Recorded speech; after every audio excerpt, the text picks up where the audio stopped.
Hello বন্ধুরা, কেমন আছো তোমরা সবাই? আশা করি তোমরা সবাই ভালো আছো। ভগবানের কৃপায় যে যেখানে আছো ভালো থেকো, সুস্থ থেকো, এই কামনাই করি। মামনের মনের কথাতে তোমাদের সকলকে সুস্বাগতম। আমিও খুব ভালো আছি। আবার আরেকটি নতুন কন্ট্রোভার্সিয়াল ভিডিও নিয়ে তোমাদের সামনে চলে এসেছি। আমরা এখানে কন্ট্রোভার্সি করি। কন্ট্রোভার্সির প্রকৃত কথা কি? কন্ট্রোভার্সির প্রকৃত কথা হচ্ছে সমালোচনা করা। সেখানে আমরা সমালোচনা করব কি নিয়ে? কারোর কথা নিয়ে, কারোর কাজকর্ম নিয়ে, কারোর মানে যেগুলো তারা দেখাবে সেইগুলো নিয়ে। কিন্তু কন্ট্রোভার্সি করতে করতে সেখানে দেখা যাচ্ছে বয়স্ক মানুষদের নিয়ে টেনে টেনে কথা বলা হচ্ছে, বয়স্ক মানুষের সন্তানদের নিয়ে টেনে টেনে কথা বলা হচ্ছে, মৃত মানুষকে টেনে টেনে কথা বলা হচ্ছে। মানে এইগুলো দেখতে দেখতে মনে হচ্ছে যে সত্যি কি এগুলো কন্ট্রোভার্সি? কোনো পুরুষ কোনো মহিলাকে আক্রমণ করছে কন্ট্রোভার্সির দ্বারা, কোনো মহিলা তার মুখের এত জঘন্য ভাষা দিয়ে আর একজন মহিলাকে আক্রমণ করছে, বয়স্ক মহিলাকেও পর্যন্ত এই কন্ট্রোভার্সিতে ছাড়া হচ্ছে না যে সেখানে পর্যন্ত তাকে ছাড় দেওয়া হবে বা তাকে রিয়াত করা হবে। সেখানে করতে করতে তার সন্তানদের পর্যন্ত টেনে নিয়ে আসা হচ্ছে এবং এখন তো মৃত ব্যক্তিও বাদ যাচ্ছে না এই কন্ট্রোভার্সির নামে। তা বলি কি, তুই যে ঘোড়ামুখী এই ধরনের কন্ট্রোভার্সি করছিস, দেখ তোর এই ধরনের কন্ট্রোভার্সিতে এবার আমি যদি চলে আসি, সেখানে যদি তোকে নিয়ে কন্টেন্ট বানিয়ে কথাবার্তা বলি, তখন তুই আমাকে কি বলবি? পেতনি, ভূত, শাকচুন্নি, রাক্ষসী, ওই লাল কমল নীল কমলদের নিয়ে টেনে টেনে নিয়ে আসবি। বলছি কি, তা তুই যদি এই ধরনের কন্ট্রোভার্সি করিস তাহলে তো এই ভূত প্রেতনিগুলোকে আসতেই হবে। এরা তো আর সেই জায়গায় থাকতে পারবে না, তাদের আবার সেই বিকট হাসি নিয়ে তারা সেই রকমভাবে, তো তাদেরকে আবার সেই রকমভাবে উপস্থিত হতে হবে। তা বলি কি, আবার হাসিটা দিই নাকি? ভয় পেয়ে যাবে তোমরা। যাক গিয়ে আজকে তাহলে হাসিটা আর দিলাম না, পরে অন্য কোনো এক সময় হাসিটা দেব, ভাবলাম যে দেব না, যাই হোক। কারণ কি, অনেক বাচ্চা টাচ্চা আছে, শারবাতেরও বাচ্চা আছে, সেই বাচ্চা নাকি আবার খুব ভয় টয় পায়। যাই হোক, আজকে হাসিটা দিলাম না। তা বলছি কি, তা আমি সেই পেতনির মতো করেই বলছি, হ্যাঁ রে, কি রে, আবার গীতাদের মধ্যে তুই রসের খাঁজা খুঁজে পেলি? এই মৃত মানুষকেও ছাড়ছিস না রে, এবার তোর ঘাড় মটকাবো, তোর ঘাড়ে উঠবো, তোর ঘাড় চেপে আমি তোর কন্ট্রোভার্সি ছোটাবো। তুই আবার সেই নোংরা নোংরা কন্ট্রোভার্সি করতে বসেছিস? এই ঘোড়ামুখী, এই দালাল, তুই ভালো কথা বলতে পারিস না? যত নোংরা নোংরা কথা, যত খারাপ খারাপ কথা, যত রসের খাজানা গজানার কথা নিয়ে তুই বলতে বসিস, তুই আবার সেই গীতাদের মেয়েকে ধরে ধরে টানছিস। আমি তো তোকে ছাড়বো না, কোনো মতেই ছাড়বো না। আমি আবার আমার রূপ নিয়ে চলে এসেছি। আমি শাকচুন্নি, আমি পেতনি। যাকে আমি আমার নিজস্ব রূপে ফিরে আসি। অনেক কথা বললো, হ্যাঁ, অনেক একজনের সম্পর্কে অনেক কথা টথা বললো। যাই হোক, তার সম্পর্কে নিয়ে আমি নট ইন্টারেস্টেড, বা কথা বলতেও আমি পছন্দ করি না। যাই হোক, ম্যাডামকে, সঙ্গীতা ম্যাডামের উদ্দেশ্য কিছু বললেন, বলা টলার পরে তারপরে কি শুরু হলো? তারপরে শুরু হলো মন্দিরার হাজবেন্ড সোমনাথকে নিয়ে বলা। সোমনাথের সুগার ধরা পড়েছে। সেই সুগার ধরা পড়েছে কখন? যখন ঘোড়ামুখীকে এই এফআইআর কেস দেওয়া হয়েছে, ঠিক তার 3 মাসের মাথায় ধরা পড়েছে। এবং সেখানে নাকি গীতাদি তাকে, মানে গীতাদি এইভাবে সম্বোধন করেছে, এই ঘোড়ামুখীর জন্যই নাকি সুগারটা ধরা পড়েছে।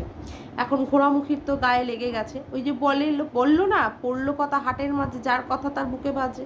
ওর নাম না নিয়েও পড়লেও ও কিন্তু পরিষ্কারভাবেই বুঝে যায় যে কাকে উদ্দেশ্য আর কাকে বিধেয় করে বলা হয়েছে। এখন কথা হচ্ছে, সোমনাথের যে সুগারটা হয়েছে, ও তখন বলছে সোমনাথের যে সুগারটা ধরা পড়েছে সেটাকে নাকি মানে কিসের জন্য গীতাদি বলেছেন যে ওর জন্য ধরা পড়েছে। তখন ও বলেছে ধরা যদি পড়ে থাকে বেশ হয়েছে, আমার পিছনে যদি এই ধরনের কেস দেওয়া হয় তাহলে কি ওর সুগার ধরা পড়বে না? বলছি কি, কারোর যদি কোনো রোগ হয়ে থাকে, যদি কারোর কোনো শারীরিক প্রবলেম হয়ে থাকে, তাহলে কি কেউ কাউকে কেস দেওয়ার ফলে তার অভিশাপে, মানে যাকে কেস দেওয়া হচ্ছে তার অভিশাপে সুগার ধরা পড়ে? মানে এই সমস্ত আলতু ফালতু কথাবার্তা যে কিভাবে মাথার মধ্যে আসে আমি ঠিক বুঝে পাই না। যদি কারোর সুগার ধরা পড়ে তাহলে তো তার মানে ধরা পড়লে কারোর কেন কারোর জন্য হবে। তবে হ্যাঁ, এখানে একটা কথা বলি যে টেনশানে মানুষের সুগার ধরা পড়ে। আর ঘোড়ামুখী, তুই কি অস্বীকার করতে পারবি যে তুই সোমনাথকে টেনশানের মধ্যে তৈরি করিসনি? সোমনাথের বউ যা নোংরামি করেছে করেছে, মন্দিরা যা করার করেছে, সেই ক্ষেত্রে তো অবশ্যই তার একটা মানসিক যন্ত্রণা, মানসিক উদ্বেগ গেছে। তারপরে যখন ওরা সুন্দরভাবে সংসার করছিল, সেখানে তুই বারংবার সোমনাথ আর মন্দিরাকে নিয়ে কন্ট্রোভার্সি করিসনি, বারংবার ওদেরকে নিয়ে কাটাছেড়া করিসনি, বারংবার সেই ওদের পুরানো ইতিহাসগুলো, পুরনো ভূগোলগুলোকে টেনে টেনে আবার তুই কন্ট্রোভার্সির মাধ্যমে তাদেরকে উত্তক্ত করিসনি, তাদের জ্বালা দিসনি। যা সেই তোর সাথে মন্দিরার কথাবার্তা হয়েছে, সেই কল রেকর্ডিংগুলোকে ফাঁস করে করে তুই ওদেরকে মান সম্মান হানি করিসনি। মন্দিরা যা পরকিয়া করেছিল সেখানে 3টে 4টে 5টা যে যতগুলো ছেলের সাথে করেছিল পরবর্তীকালে ওর স্বামী যখন ওকে মেনে নিয়েছিল, সেইগুলোকে নিয়ে তুই বারংবার টেনে টেনে কথা বলিসনি, বারংবার কথা বলিসনি। তুই সন্দীপের মানে কি বলবো, তুই সন্দীপের শিরদাঁড়া নিয়ে কথা বলিসনি, তুই সন্দীপের কাজকর্ম নিয়ে যে ও কাজকর্ম করতে পারে না, ও ভেরু, ও একটা অপদার্থ, ও একটা চরিত্রহীনা মহিলাকে ও সাপোর্ট করছে, ওর বউকে ও সাপোর্ট করে ও সংসারে নিয়ে আসছে, ওর তো শিরদাঁড়াই নিয়ে, ওর মেরুদণ্ড নিয়ে এ ধরনের কথাবার্তা বলে বলে তুই অ্যাটাক করিসনি। আজকে তুই বলতে বসেছিস যে হ্যাঁ তোর জন্য কিছু হয়নি। আজকে যদি সোমনাথের যদি কিছু মানে সুগারের যদি কিছুটা ভাগ মানে যতটাই হয়েছে তার কিছুটা ভাগের দায়িত্ব তো অবশ্যই তোর ওপরে বর্তায়। কারণ তুই যেভাবে মানসিক যন্ত্রণা ওদেরকে দিয়েছিস, যেভাবে অত্যাচার করেছিস, সেইখানে কি তোর মানে মনে হয় না যে সুগার ওর যে হয়েছে তার কিছুটা হলেও তোর উপর কিছুটা দায়িত্ব বর্তাচ্ছে? তুই কথা বলতে বসেছিস আর এটা তোর কন্ট্রোভার্সি যে তুই বলছিস যা হয়েছে বেশ হয়েছে, আরও অনেক রোগ ধরা পড়বে। বলছি তোরও তো পেটের অনেক প্রবলেম আছে, শোনা গেছে তুই নাকি অনেক কিছু খেতে পারিস না, অমুক না তমুক না, এই সমস্ত দিকে। আজকে যদি কেউ তোকে সেই সব নিয়ে কথাবার্তা বলে তখন সে খারাপ হয়ে যাবে। তুই একটা লোককে বারংবারভাবে অ্যাটাক করবি, বারংবারভাবে তাকে আজে বাজে কথাবার্তা বলবি কন্ট্রোভার্সির নাম করে করে। তোকে যদি কেউ বাচ্চা নিয়ে প্রশ্ন করে, যদি তোকে ওই ধরনের কথাবার্তা বলে, তখন তোর খারাপ লেগে যাবে। কেন এদের এদের কাছ থেকে কেন তুই অভিশাপটা করাচ্ছিস? যার যা রোগ হয়েছে, যার যা অমুক হয়েছে তাকে ছেড়ে দে না। সেখানে তুই বলতে হচ্ছে যে অমুক কি পাহাড়ে গিয়ে দেখাচ্ছে এর মাথার উপরে ও বুকের মধ্যে মাথা দিয়ে শুয়ে আছে, বা সুগারের পেশেন্টরা বেশি দূর হাঁটতে পারে না, বেশি কাজকর্ম করতে পারে না। তুই জানলি কি করে সুগারের পেশেন্টরা কিছু করতে পারে কি পারে না? তোর তো সুগার নেই, আশা করি ভগবানের কৃপায় তোর সুগার নেই, বা তোর স্বামীরও মনে হয় নেই। তা তুই কি করে জানলি? আর কি মানে বলবো, এইগুলো হচ্ছে কন্ট্রোভার্সি, যাকে বলা হচ্ছে যে বেশ হয়েছে তোর সুগার হয়েছে, বেশ হয়েছে তোর অমুক হয়েছে। এই কথা বলার পরে তুই কি করলি? আবার সেই গীতাদিকে টানলি। গীতাদি তো আমাদের থেকে বয়সে অনেক বড়, তাকে মানুষের কি বলবো মানে মা মাসিদের দলে রাখা যায়, সেইখানে তুই গীতাদিকে আবার সেই নোংরা নোংরা। গীতাদি মারা গেছে মানে সরি ভগবান, অপরাধ ক্ষমা করো, গীতাদির স্বামী মারা গেছে, সেই স্বামীকে ধরে নিয়েও তুই টেনে টেনে গীতাদিকে নিয়ে কন্ট্রোভার্সি করছিস, গীতাদিকে নিয়ে সেই কন্ট্রোভার্সি করছিস। আবার বলছিস যে গীতাদির বর কেন মারা গেছে, গীতাদির জন্য মারা গেছে। তুই দেখেছিস গীতাদির অত্যাচারে গীতাদির বর মারা গেছে? তুই যেভাবে অত্যাচার করিস তোর বরের ওপরে, বলতে নেই এই ধরনের কথা, দেখিস আবার তোর জন্য যেন তোর বরটার আবার কিছু ক্ষতি না হয়ে বসে। তুই যেভাবে অত্যাচার করিস, ব্লগ ভিডিওগুলোতে তো আমরা দেখি বরটাকে দিয়ে কিভাবে তুই তোর জামা কাপড়গুলো কাচাস, বাড়ি মানে ঘরের কাজকর্ম কিভাবে করিস। তোর বরটা দাঁত বের করে করে, দাঁত কেলিয়ে কেলিয়ে বসে বসে তোর দিকে তাকিয়ে তাকিয়ে হাসে আর ওই সমস্ত কাজকর্মগুলো করে। তুই যেভাবে অত্যাচার করিস সেভাবে তো মনে হয় যে ওই পুরুষটা সত্যিই কিছু একটা খারাপ হয়ে যেতে পারে। খাবার আনে সে কি মানে পরোটা বা অমুক তমুক আনে, সেইটাকে তুই একটা প্লেট ব্যাটে সুন্দর করে গুছিয়ে যে একটা পুরুষ মানুষকে খেতে দাও, তুই সেটাই দিতে পারিস না। চা চায়, সে চা নিয়ে তুই কত মুখ ঝামটা, মুখ খেকিয়ে কথাবার্তা বলা, ধমকানো চমকানো করে তুই এক কাপ চা দিস। তুই সেখানে গীতাদির বরের সম্পর্কে আর গীতাদির সম্পর্কে কথা বলছিস, যে মানুষটা কবেই মারা গেছে। কন্ট্রোভার্সি করছিস কর, মৃত মানুষকে নিয়েও তুই কন্ট্রোভার্সি করতে ছাড়বি না রে। তাহলে তো তোকে দীপ্তিদি ঠিকই বলে যে তুই নাগিনী, তুই নাগিন মানে তুই নাগিনী, তোকে যা নাম দেওয়া হচ্ছে যথার্থ নাম দেওয়া হয়েছে, তোর ক্যারেক্টারের সাথে সেই নামটা যায়, তোর ক্যারেক্টারের সাথে সেই নামটা যায়। কারণ যে মৃত মানুষটা মানে মারা গেছে সেই মানুষটাকে নিয়ে তুই কথাবার্তা বলবি, টেনে টেনে নিয়ে কথা বলবি, সেটা তো মানে সত্যিই সহ্য করা যায় না। তারপরে আবার কি বললি, তারপরে আবার গীতাদির মেয়েকে নিয়ে, ছোট মেয়েকে নিয়ে কথা বললি। বাপরে বাপ গীতাদি, তুমি প্লিজ যত তাড়াতাড়ি পারো সত্তর তুমি ওই সঙ্গীতা ম্যাডামের সাথে কথা বলো, কারণ এ তোমার মেয়েকে ছাড়বে না। এখন যখন তোমার মেয়ের পিছনে পড়েছে কন্ট্রোভার্সি করতে, এ তোমার মেয়েকে ছাড়বে না। তুমি যত তাড়াতাড়ি পারো মানে মানে সঙ্গীতা ম্যাডামের সাথে দেখা করে এর মুখটা বন্ধ করার চেষ্টা করো, যাতে কারো এ ফার্দার আর কোনো সময় যেন তোমার মেয়েকে নিয়ে কথা না বলতে পারে। যেমন করে এমএসএলদের এগেনস্টে কথা বলা বন্ধ হয়ে গেছে, একদম পুরো চিরতরে আর এমএসএলদের নিয়ে একটা বাক্য ব্যয় করে না, তেমন করে তুমি এমন একটা ব্যবস্থা তৈরি করো যাতে করে তোমার মেয়েকে নিয়ে না কিছু কথা বলতে পারে। ওনার মেয়েকে তুই কেন এই সমস্ত ব্যাপারে টানিস? এখন যদি তোর ওই আদদামড়ি আতখাসি ওই ছোটটাকে নিয়ে যদি টানা হয়, বাপরে বাপ, তুই বলছিস গীতাদির মেয়েকে হাতি, তোর ছোট বোনটা তাহলে কি রে? ওটা তো তাহলে জলহস্তি। বাপরে বাপ, কি বিচ্ছিরি দেখতে, কি বিচ্ছিরি দেখতে। দেখিস আবার কেউ মানে কোনো পাত্র পাস কিনা, আবার পাত্রস্থ করতে পারিস কিনা আগে দেখিস। গীতাদির মেয়েকে নিয়ে বলছিস যে গীতাদির মেয়েকে পাত্রস্থ কেন করতে পারছে না, একবার বিয়ে দিয়ে কেন আবার মায়ের ঘাড়ে এসে পড়ে গেছে। দেখিস তোর ওই ছোট বোন, বাপরে বাপ, একটা পুরোপুরি কুমড়ো পটাশ। ওই জলহস্তি ওই কুমড়ো পটাশটাকে উদ্ধার করবি কি করে আগে সেইটা ভেবে নিস। তোরা পরের বাড়ির মেয়েকে নিয়ে টানাটানি করবি, আর তোদের বাড়ির মেয়েদের নিয়ে টানাটানি করলে খুব গায়ে জ্বালা লেগে যাবে। তখনই তুই তাদেরকে বলবি শাকচুন্নি, পেতনি, তাই তো এই সমস্ত বলবি। তুই বল, তুই বল, আমার নেওয়ার ক্ষমতা আছে, আমি নিয়ে সেটাকে ব্যঙ্গ করে তোর দিকেই দেব, তোর দিকেই দেব। তুই বল না, কোনো অসুবিধা নেই। অত বড় অসভ্য মহিলা হলে সে গীতাদির মেয়েকে নিয়ে কথা বলতে পারে। গীতাদির সঙ্গে হচ্ছে, তুই গীতাদিকে যা বলার বল। তুই তো গীতাদিকে মুখ দিয়ে একদম মানে এমনভাবে ধুয়ে দিচ্ছিস যাতে করে মানে কি বলবো, মানে ওনারা জল দিয়ে নিজেকে আর চান করার কোনো দরকার হবে না, তুই এমনভাবে মুখ দিয়ে ধোয়া ধুচ্ছিস। তারপরেও তাকে দিয়ে হচ্ছে না, মানে তোর সাথে না পারি তোর মানে ছায়ের সাথে নিয়ে টানাটানি করব, তোর বুকে নিয়েও টানবো। তারপরে তুই কি বলছিস, গীতাদিকে বলছিস যে ও মন্দিরার পিছনটা চেটে সাফ করে দিচ্ছে। বলছি কি তুই এতদিন মন্দিরার পিছনটা চাটিসনি, মন্দিরা জোড়া পায়ে লাথি মেরেছে, তাই তুই এখন এই কথাগুলো ইসেকে বলছিস, গীতাদিকে বলছিস, মানে তুই এখনো চাটতে পারছিস না, তাই সেই গায়ের জ্বালাতে তুই গীতাদিকে এই সমস্ত কথা বলছিস। তোর তো গ্রহণযোগ্যতাই নেই, তোকে মানুষ অ্যাকসেপ্টই করতে পারে না, তোর এই ধরনের ব্যবহার, আচার আচরণ, এইরকম কুরুচিকর মন্তব্য, ঠিক আছে, আর এরকম উগ্র ব্যবহার, তার জন্য তোর কারোর কাছে তোর গ্রহণযোগ্যতাই তৈরি হতে পারে না, তার জন্য তুই জ্বলে পুড়ে মরিস। কেউ কাউকে কমিউনিটিতে দিলে জ্বলিস, কেউ কারোর বাড়িতে গেলে জ্বলিস, কেউ কাউকে মিট আপে ডাকলে তুই জ্বলে পুড়ে মরিস। মানে কি বলতো, তুই যে যেতে পারছিস না বা তুই যে তাদের কমিউনিটিতে ঝুলতে পারছিস না, এই জন্য তোর গাত্র দাহ হয়ে তুই জ্বলে পুড়ে মরিস। তার জন্য তুই এই ধরনের ভিডিওতে এই ধরনের নোংরামি কথাবার্তা বলিস, বুঝেছিস?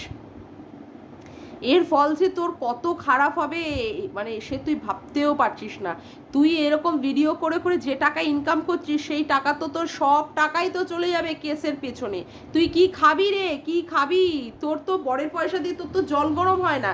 আজকে দুটো পয়সা ইনকাম করে দুটো খাওয়ার অন্ন জোগাড় করতে পারছিস, এরপরে কি খাবি রে? থালা বাটি নিয়ে ভিক্ষা চাইতে বসবি, যেমন করে কিউআর কোড দিয়ে ভিক্ষা চাইতে বসেছিলিস যে আমাকে টাকা দাও আমি কেস লড়বো? হ্যাঁ, আমাকে টাকা দাও, আবার কি ভিক্ষা চাইতে বসবি? কেন এ ধরনের কন্ট্রোভার্সি করছিস? কন্ট্রোভার্সির নামে তো তুই প্রহসন করছিস লোকেদের উপরে, অত্যাচারের ওপরে অত্যাচার করে করে যাচ্ছিস। তোকে লোকে নিতে পারছে না বলে ভিউয়ার্সরাও পর্যন্ত তোকে মানে কি বলবো বিষধর সাপ বা নাগিন বলে তোকে আখ্যা দিচ্ছে। আমরা তো ক্রিয়েটার, ছেড়ে দে, আমাদের কথা ছেড়ে দে, আমরা তোকে নিয়ে নেগেটিভ ভিডিও বানাচ্ছি, ছেড়ে দে, তোর মানে এগেনস্টে গিয়ে কথা বলছি, কিন্তু ভিউয়ার্সরা তোকে কেন এই ধরনের কথাবার্তা বলছে? আবার স্ট্রিম লাইভের মতো জায়গায় তোর সম্পর্কে তো ভালো কথা বলা উচিত ছিল, সেখানে তুই এমন মানে ভিডিওতে এমন উগ্রতা দেখিয়ে ভিডিও করেছিস যাতে করে তোকে অ্যাটাক করতে হয়েছে, কি বলে তোকে মানে বিষধর সাপ বলে তোকে মানুষে অ্যাটাক করছে, যেটা তুই আবার নিতে পারছিস না। তার মানে কি বলতো, তোর কারোরই কোনো কিছু ব্যাপার নিয়ে তোর গ্রহণযোগ্যতা নেই। এবার আসি নম বিষ্ণু, এবার আসি বিষ্ণু আর প্রিয়াঙ্কার কথাবার্তা নিয়ে। তুই আবার সেই ওদের বাড়ি নিয়ে টানলি। ওদের বাড়িটা নাকি ইল্লিগাল। বলছি নিজে বাড়ি করতে পারিসনি, তার জ্বালায় জ্বলে পুড়ে অন্য লোকের বাড়ি নিয়ে, বাড়ি করা নিয়ে তোর গাত্রদাহ হয়ে তাই কথা বলতে বসেছিস। নিজে একটা বাড়ি করে দেখা না দেখি। এই ডাকি লোকের কাছে বলছিলি যে হ্যাঁ আমাকে তোমরা ফ্ল্যাট দাও, আমরা 3 কামরা ফ্ল্যাট দাও। ক্ষমতা থাকলে তুই নিজে একটা বাড়ি করে দেখা। এই যে এটা কিছুদিন আগে না নাটক আর অভিনয় করলি, শ্বশুর বাড়ি থেকে বেরিয়ে যাবি, শ্বশুরের বাড়িতে আর থাকবি না, বরকেও ছেড়ে দিবি, পোষ্যটাকে নিয়ে বেরিয়ে যাবি। কবে বেরোলি? বেরোলি না তো। কবে বেরোবি রে? কি নাটক, কি ড্রামা মাইরি জানিস করতে, বাপরে বাপ। লোককে বলে দিলি ভিউয়ার্সদেরকে তোমরা আমার জন্য বাড়ি খোঁজো, তাই না? তারপরে লোকে যখন গাঁতন দিয়ে দিল তখন আবার কি করলি? তখন আবার বলতে বসলি ইসেকে, কি বলে, গুগলকে। গুগল তোকে বাড়ি খুঁজে দিল। সেই সমস্ত বাড়িতে আবার নাকি প্রচুর পয়সা। তুই নাকি বাড়ির সন্ধান পেয়েছিস, তোদের বাড়ির সামনাসামনি। যাচ্ছিস না কেন? এখনো কেন এই বাড়িতে পড়ে রয়েছিস?